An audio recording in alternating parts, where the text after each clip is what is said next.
Amelia had always found a strange comfort in the vibrant landscapes of her dreams, a nightly escape from the often monotonous rhythm of her waking life. But the recent shift in her nocturnal adventures had cast a long, chilling shadow over her days. The initial feeling of being watched in her own home was a subtle but persistent unease, like a faint just below the threshold of hearing, a constant reminder that she was not truly alone, even within the familiar walls of her apartment. The dreams themselves grew increasingly intricate and disturbing. Her house, the anchor of her reality, would morph into a labyrinthine structure in her sleep.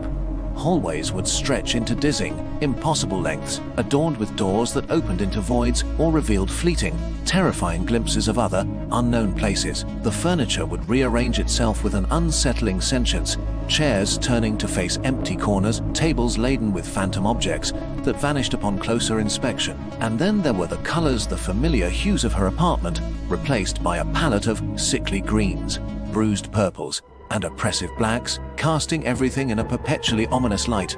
The faceless figure remained the undeniable focal point of her fear.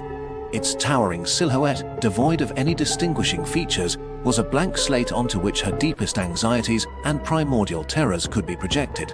It moved with a slow, deliberate grace, always lingering just at the periphery of her vision, a silent predator patiently stalking its prey. In her dreams, Amelia would desperately try to flee, her legs feeling like lead, her lungs burning with the effort, but the figure always seemed to be one step ahead, its presence an inescapable weight pressing down on her. Her screams would be trapped in her throat, silent pleas lost in the oppressive silence of her dreamscape. The insidious creep of the dream world into Amelia's waking life became more frequent and more pronounced, eroding her sense of stability and certainty. The fleeting glimpses of the altered wallpaper or the phantom scent in the air were no longer isolated incidents. She started noticing more significant discrepancies. One morning, she found a small, antique music box on her bedside table, a music box she had never seen before. When she tried to open it, it vanished as she reached for it.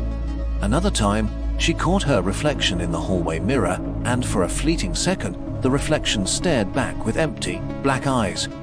These occurrences chipped away at her sanity, leaving her feeling like she was constantly teetering on the brink of a complete mental breakdown. Desperate for validation and support, Amelia confided in her closest friend, Chloe, pouring out her anxieties and recounting the bizarre events that were plaguing her waking and sleeping hours.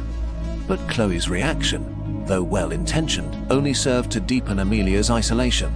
Chloe suggested she see a therapist, attributing her experiences to stress and an overactive imagination. While Amelia understood Chloe's concern, she felt a deep sense of frustration at not being believed, at having her terrifying reality dismissed as mere figments of her mind. The night the faceless figure touched her in the dream marked a terrifying escalation. The lingering coldness on her cheek and the subsequent appearance of the pale mark were undeniable proof that the boundary between her nightmares and reality had been breached. Her amateur experiments with drawing the mark on her arm and observing its intensification in her dreams only confirmed the horrifying connection. Sleep, once a refuge, had become a source of profound dread, a gateway to a terrifying realm from which she seemed unable to escape. Driven by a primal instinct for survival, Amelia fought desperately against the encroaching darkness. She barricaded her bedroom door at night, leaving the lights on in every room, hoping to ward off the nightmarish intrusions. She tried to stay awake for as long as possible, consuming copious amounts of caffeine and engaging in frantic activities to keep her mind occupied. But the human body has its limits, and eventually exhaustion would claim her, pulling her back into the clutches of her terrifying subconscious. In her dreams, the faceless figure's presence grew more oppressive, its silence finally broken by the low, guttural voice that seemed to resonate from the very depths of her being, its chilling pronouncements echoing in her waking thoughts long after she awoke. The morning she saw the figure standing in the corner of her bedroom was the horrifying culmination of her deepest fears. It was no longer a fleeting shadow or a figment of her imagination. It was there, a tangible manifestation of her nightmares, radiating an icy aura of malevolence. The distorted scent from her dream was now a constant presence, a cloying sweetness that made her stomach churn, underscored by the faint, metallic tang that hinted at something sinister. The shimmers in her vision intensified, and the walls of her familiar bedroom began to writhe and contort, the furniture twisting into the grotesque shapes she had witnessed in her most terrifying dreams. Her reality was dissolving around her, being replaced by the tangible horrors of her subconscious.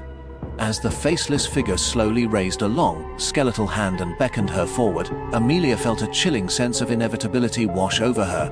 Resistance was futile.